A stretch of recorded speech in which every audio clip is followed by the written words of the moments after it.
quick recap on work done and then off to kinetic energy. So here's the triangle that I talked about in the work done one. And here a weightlifting cat lifts a 280 Newton mouse 1.5 meters straight up.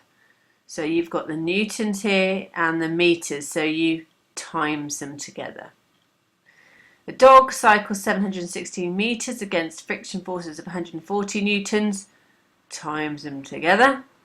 And a gorilla lifts a box with a mass of 120 kilograms 40 meters up. Right, now here's your problem.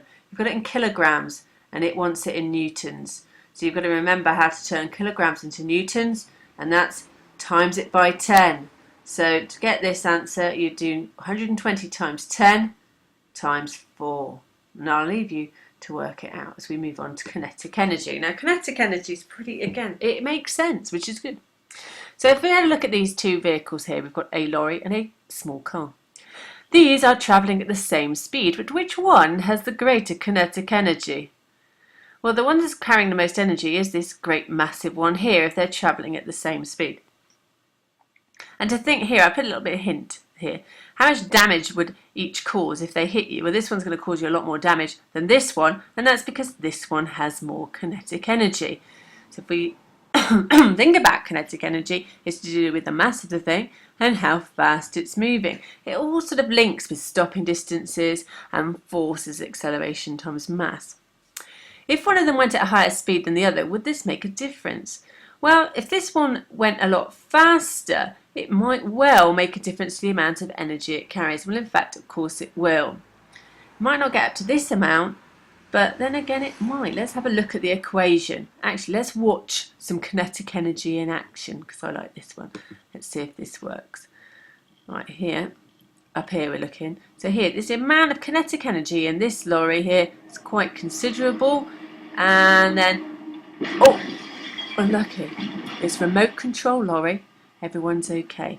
So here, all the kinetic energy in there is hit a barrier. Look how strong the barrier is. Great. Anyway, moving back to this.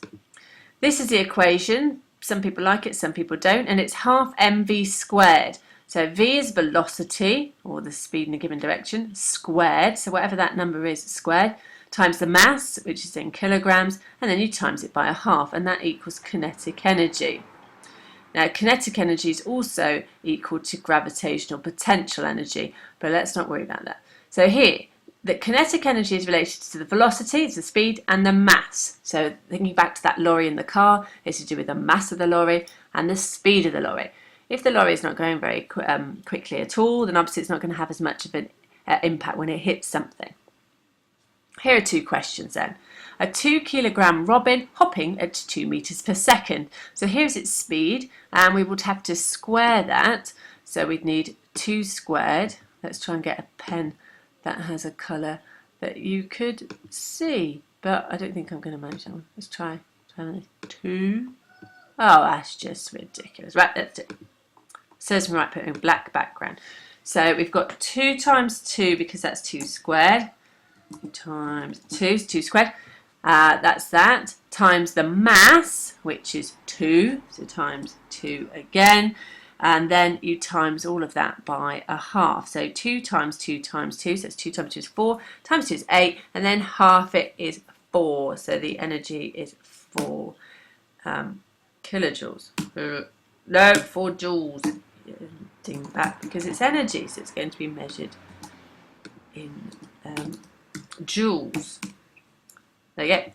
Josh, good job it went there. Josh on his scooter riding at 8 meters per second. Josh is 30 kilograms and his scooter is 20 kilograms. Now you add the two together to give you a total mass, which will be 50 kilograms. So we put that in 50, and his speed is 8, so it's 8 squared times 50 times a half. So 8 squared is 8 times 8, which is 64. And then we need to times that by 50 kilograms times 50, and then times that by a half. Right, let's see if I've got time to do that in a calculator. Remember, always use it. Times 50 equals times 0.5, 1,600,